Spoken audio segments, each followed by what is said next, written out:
latihan LDK, latihan dasar kepemimpinan. Nah, ini materi yang berkaitan dengan kepemimpinan dalam OSIS. Jadi kalian semua ada pemimpin, ada wakil, ada anggota, semuanya adalah pengurus OSIS. Jadi arti kepemimpinan dalam OSIS, pemimpin pada hakikatnya adalah seseorang yang mempunyai kemampuan untuk mempengaruhi perilaku orang lain di dalam kerjanya dengan menggunakan kekuasaan. Nah, jadi di sini ada ketua dan wakil OSIS. Mereka berdualah yang memimpin kalian, mengatur kinerja, mengatur proses-proses dan rancangan visi dan misi supaya terlaksana. Jadi sebagai sosok pemimpin, ini harus memiliki wibawa, karisma. Apa itu wibawa dan karisma? Adalah orang yang memiliki pengaruh, punya hal-hal yang membuat orang itu semangat untuk mengikuti.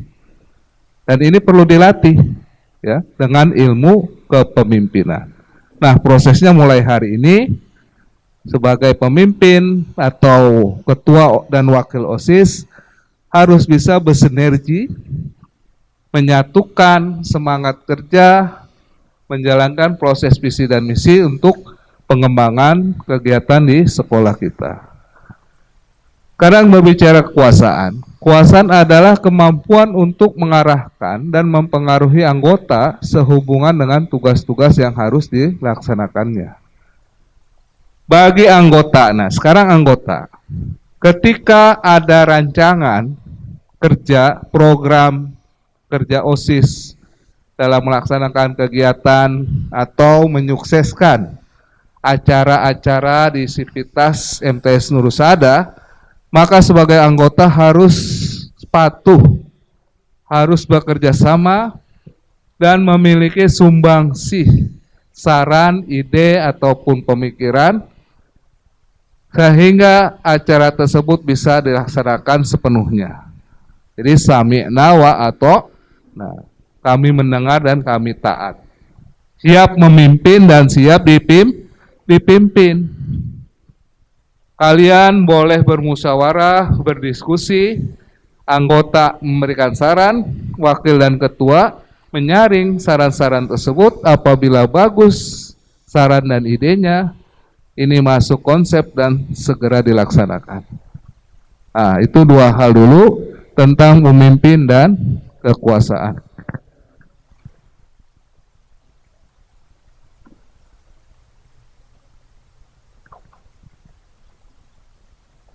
Kemudian di sini kualifikasi serta ukuran sampai sejauh mana kepemimpinan OSIS berhasil melaksanakan tugasnya. A. Tugas dan tanggung jawab. Ada 4 macam tugas pokok pemimpin, yaitu merumuskan atau mendefinisikan misi organisasi. Jelas misi-misi yang kalian sampaikan ketika kampanye saat pemilu OSIS itu harus kembali digaungkan dan digolkan. Itu misi-misi yang janji-janji kalian kampanyakan ketika pemilu OSIS harus dirumuskan dan direalisasikan. Itu masuk ke nomor 1. Kemudian mengusahakan tercapainya tujuan atau misi organisasi. Usaha. Ada usaha dalam berbentuk kegiatan yang mendukung dari tujuan awal, visi dan misi organisasi. Yang ketiga, mempertahankan keutuhan organisasi. Nah, ini tantangan nih. Bagaimana ketua dan wakil bisa menyolidkan ya anggota-anggotanya supaya tetap semangat dan patuh. Coba dipantau. Kamu yang sering ngeluarin baju nih, siapa berdiri? Kamu siapa? Said. Hah? Baim. Baim Wong. Bukan. Salahnya kenapa nih? Baju kekecilan atau ada masalah lain? Ketika guru menegur, kamu jawab, maaf Bu, saya nggak bisa masukin karena kekecilan. Nanti saya beli. Nah, ini kamu disuruh iya, nggak taunya nggak dilaksanakan. Benar nggak seperti itu? Nah, nggak benar ya. Jadi ada komunikasi dan solusi. Solusinya gimana kalau baju kekecilan?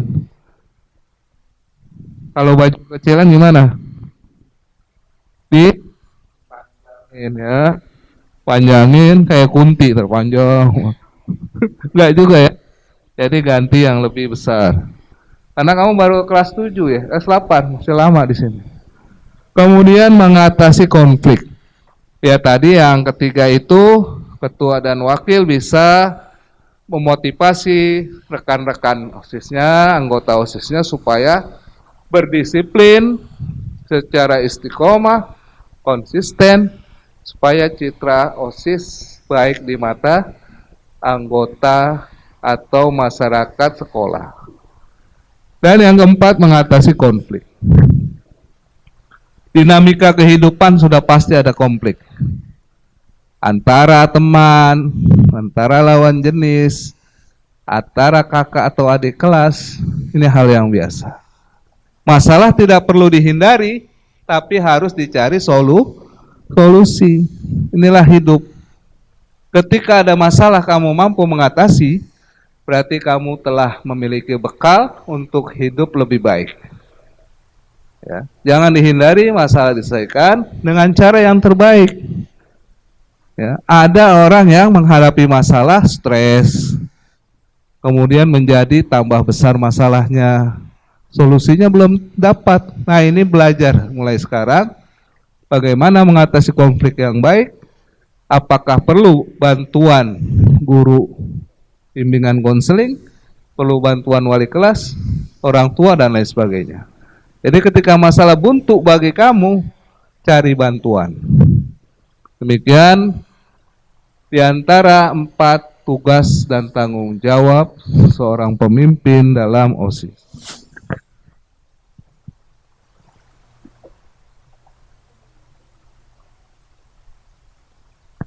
Tujuh misi utama OSIS. Nih catat baik-baik. Yang pojok pindah ke sini biar ngelihat. Kamu nggak ngelihat dari tadi. Yang pertama, meningkatkan peran dalam menjaga dan membina sekolah Mandala. Yang kedua, menumbuhkan daya tangkal pada diri negatif. Ya, jadi seperti imunisasi, seperti vaksinasi. Kalian sudah vaksin semua? Apa fungsinya vaksin? Untuk menangkal penyakit virus-virus yang ada di sekeliling kita. Nah, kalau masalah sosial itu juga harus ada imunitas. Harus ada penangkal supaya keburukan yang ada di sekeliling kita bisa kita hadapi tanpa dipengaruhi oleh keburukan tersebut. Jadi adanya dalam diri. Yang ketiga, memantapkan pelaksanaan ekstrakurikuler. Ekstrakurikuler adalah tambahan kegiatan di luar KBM yang fungsinya apa? Untuk membangun kepribadian dan integritas, jiwa sosial, kepemimpinan di antara para siswa. Jadi penting nih, kalian program ekskul ini harus dibantu, dijaga, biar tetap diminati, tetap terlaksana dengan semangat yang tinggi untuk semua siswa. Keempat, penghayatan seni. Seni adalah bagian dari akal budi manusia. Jadi bagi orang yang tidak pandai dalam satu bidang materi pelajaran tertentu, bisa jadi dia memiliki kecerdasan seni. Apa aja bagian dari seni itu? Bisa jadi seni musik, seni tari, seni bahasa, kesusastraan, dan lain sebagainya. Nah, itu disalurkan. Nah, kalian sebagai pengurus OSIS harus mampu menumbuhkan sikap apresiasi, penghargaan ya, dan penghayatan terhadap seni. Seni dalam Islam hukumnya mubah, boleh dilakukan.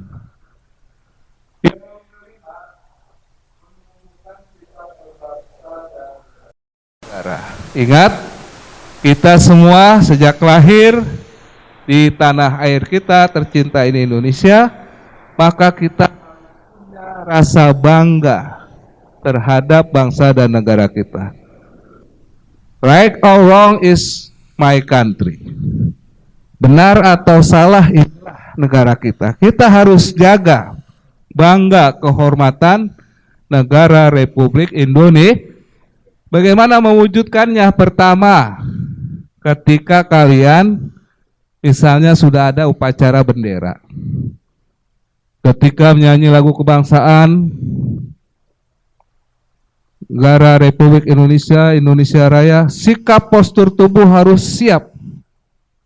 Tidak ada yang bercanda, tidak ada yang ngobrol. Hikmat mengikuti dan menyanyikan lagu kebangsaan Indonesia Raya. Itulah hal yang mudah. Sikap kita sehari-hari, apabila ada yang melecehkan di dunia maya, media sosial, kita harus mampu ya membela kehormatan bangsa dan negara Indonesia. Seperti itu harus ada dalam jiwa kita.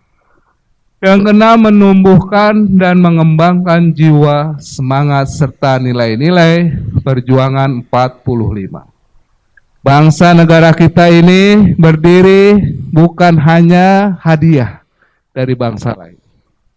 Negara Indonesia berdiri berkat cucuran darah, keringat, dan air mata pengorbanan para pejuang kita. Ini real. Sejarah telah mencatatkan bahwa dengan bambu runcing, dengan semangat yang kuat dan takbir, Allahu Akbar, Indonesia bisa berdiri di bumi Nusantara ini. Makanya kalian harus tetap menjaga semangat ini sampai titik darah penghabisan.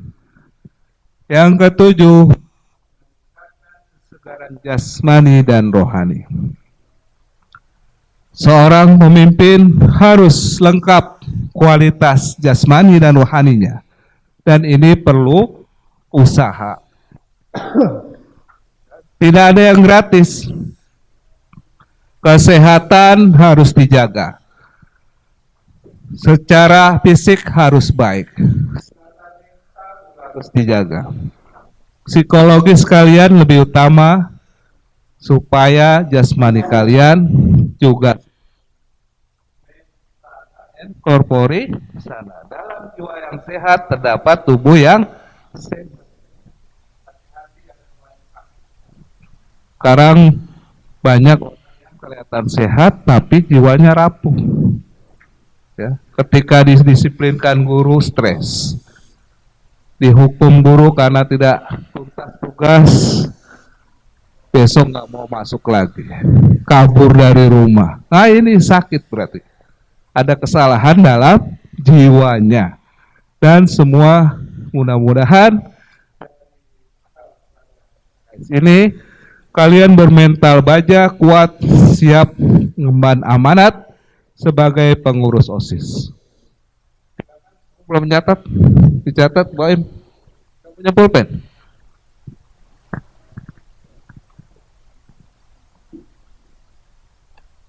Sebelumnya ada pertanyaan. Silakan yang mau bertanya angkat tangan. Ya, Keisha, pegang. Pegang dulu. Ya. Kalau kamu nggak bertanya, saya yang nanya nanti. Ya di sana. Duduk dulu. Baca dulu berapa menit ya? siapkan pertanyaan. Silakan Adnan, berdiri. Perkenalkan diri, kelas. Yang dekat mic-nya dideketin. Ulangi.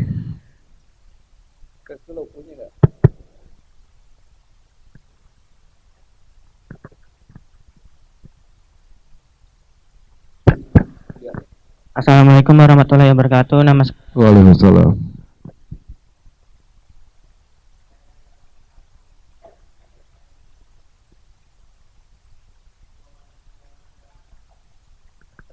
Wawasan Wiyata Mandala ini yang mengarah kepada silakan duduk. Dunia pendidikan. Seperti Tuturi Handayani yang telah digemakan oleh Ki Hajar Dewantara. Jadi dalam kepengurusan OSIS itu seorang siswa sebagai anggota OSIS harus meningkatkan peran serta siswa dalam menjaga dan membina sekolah sebagai wawasan Wiyata Mandala.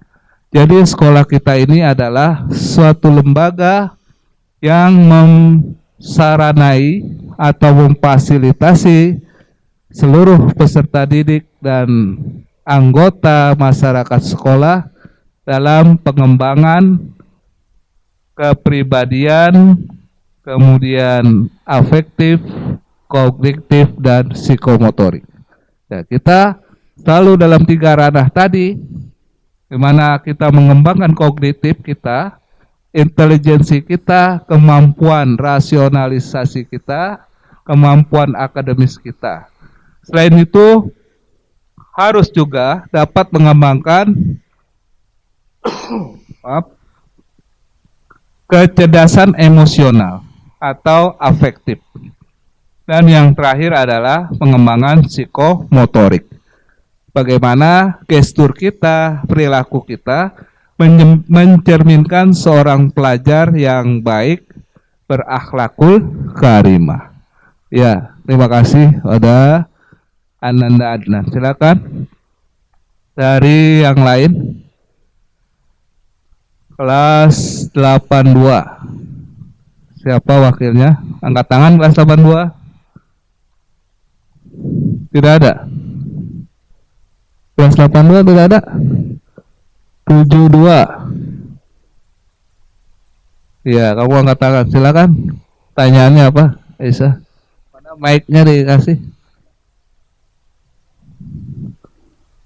Mic-nya mana? Ya. Di estafet aja dikasih. Ya. Ya, silakan berdiri. Enggak bertanya. Kenapa enggak? Nah, berarti saya yang bertanya ya, kamu yang menjawab. Apa arti kepemimpinan dalam organisasi intrasekolah? Dengan bahasa kamu nggak apa-apa. Apa arti kepemimpinan dalam organisasi intrasekolah? Meningkatkan peran serta siswa dalam menjaga dan membina sekolah sebagai wawasan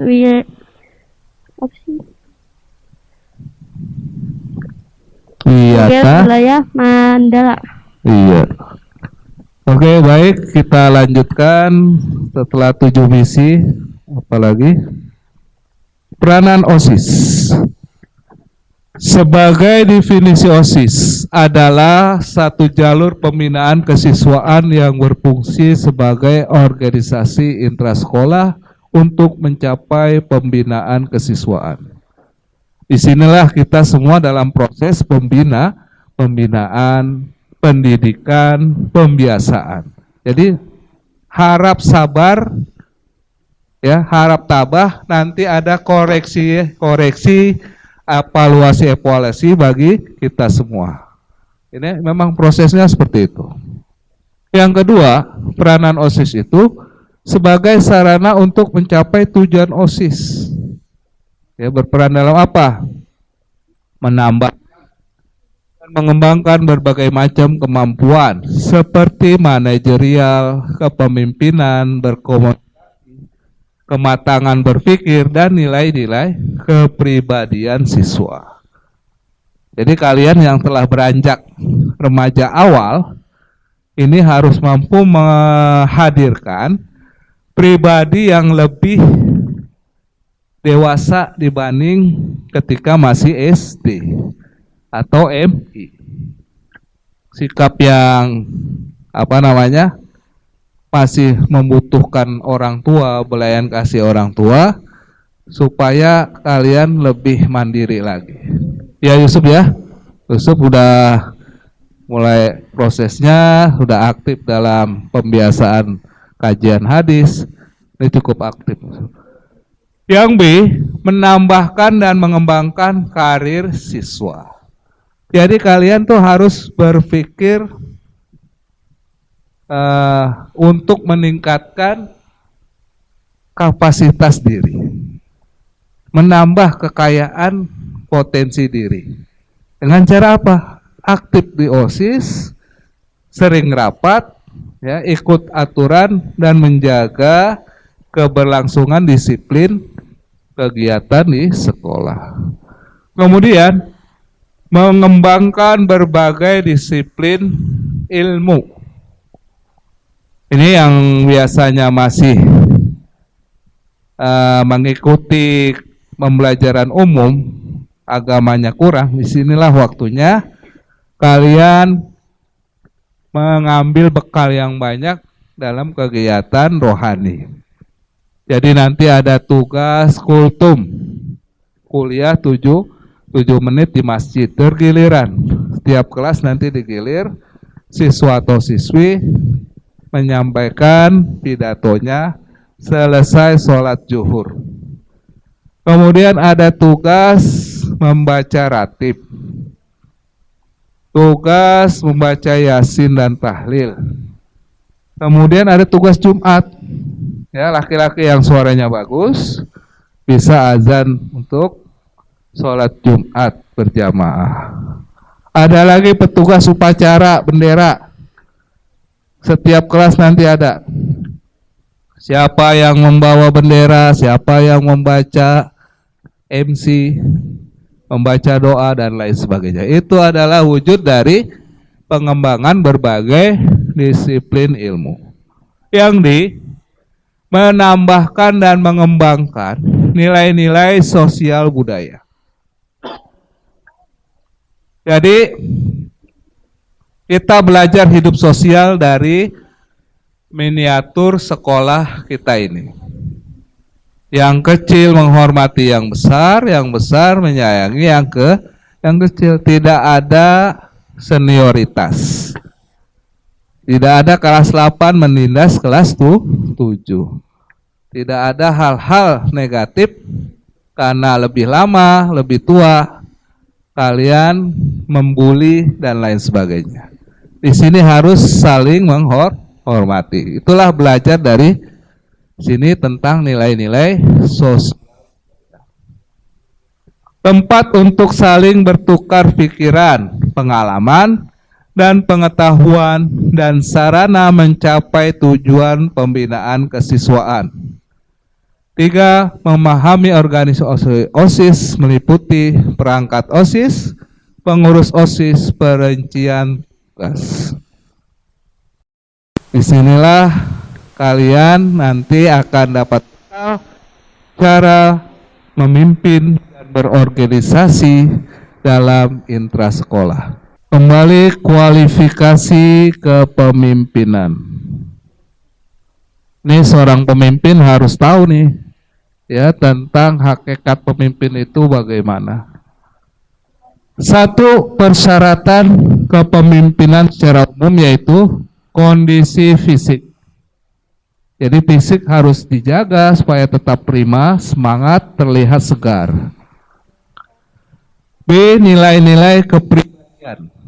Ya, berakhlakul karimah, sikap, tutur kata, perilakunya sesuai dengan standar Al-Quran, hadis. Jadi kita panutannya kepada Rasulullah Sallallahu Alaihi Wasallam. Sallu ala Nabi. Allahumma sholli wa sallim wa barik alaihi wa ala alihi. Kemudian C, memiliki berbagai macam keahlian. Ahli pidato, ya, sering kultum, sebagai MC, misalnya pembawa tugas hari Senin, ataupun dalam kegiatan kepanitiaan. Ya, nanti OSIS biasanya itu akan disuruh membantu guru dalam pelaksanaan misalnya peringatan Hari Raya Idul Fitri, di halal bihalal, kemudian acara Hari Guru, acara HUT RI dan lain sebagainya. Jadi punya keahlian ya. Berwibawa. Ini wibawa tadi itu memiliki karismatik, jadi mampu membuat orang itu segan dan mengikuti apa-apa yang diarahkan. Yang kedua, persyaratan secara khusus, pembina dan pengurus OSIS harus memahami persyaratan yang telah ditetapkan, yaitu A, berbudi pekerti yang baik, sopan santun terhadap guru, orang tua, dan teman-teman siswa. Jadi, kamu adalah pemegang amanat sebagai pengurus OSIS, harus terlihat dari teladan yang kamu ciptakan, dari teladan yang terlihat kasat mata di depan anggota siswa semua, bagaimana cara kamu berbicara, cara kamu berjalan, ya kan? Cara kamu bertutur kata, bersikap dengan teman-teman kamu. Bahasa sekarang semakin rusak ini. Jadi ada seorang siswa atau beberapa orang siswa itu yang saya dengar, kalau setiap bicara diawali dengan kata-kata hewan. Awalnya A, belakangnya R. Apa jadi itu? Sering kan disebut, ini nggak laki, nggak perempuan, kok kata-katanya kasar. Itu jangan sampai ada pada kalian semua.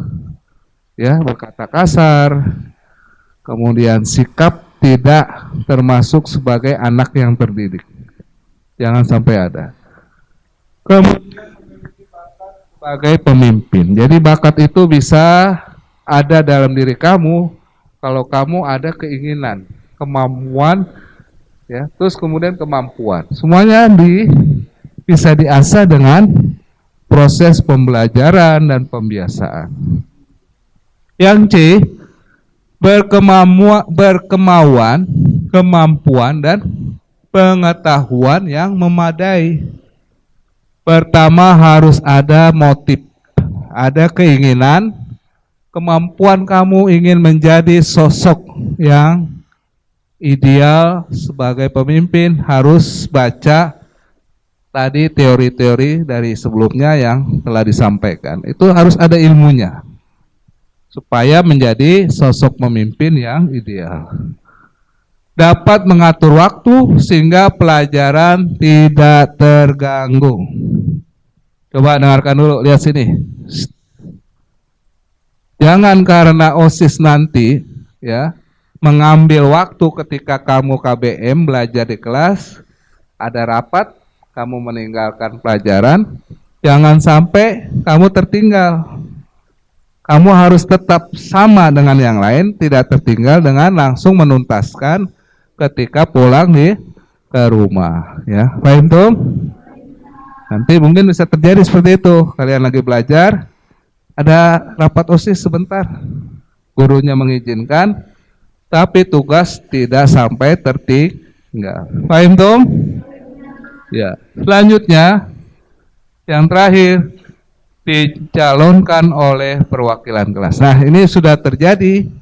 Kalian sudah dianggap sebagai calon-calon yang mampu masuk dalam kategori-kategori yang di atas sebelumnya. Baiklah, Cukup sekian untuk materi kepemimpinan kali ini. Mudah-mudahan kita berharap dan berdoa kepada Allah Subhanahu wa taala dari pelatihan LDKS ini akan melahirkan ya calon-calon pemimpin yang handal. Amin ya robbal. Hingga tercapailah cita-cita kita semua mencapai madrasah yang hebat, madrasah yang bermartabat. Wabillahi taufik wal hidayah. Wassalamualaikum warahmatullahi wabarakatuh.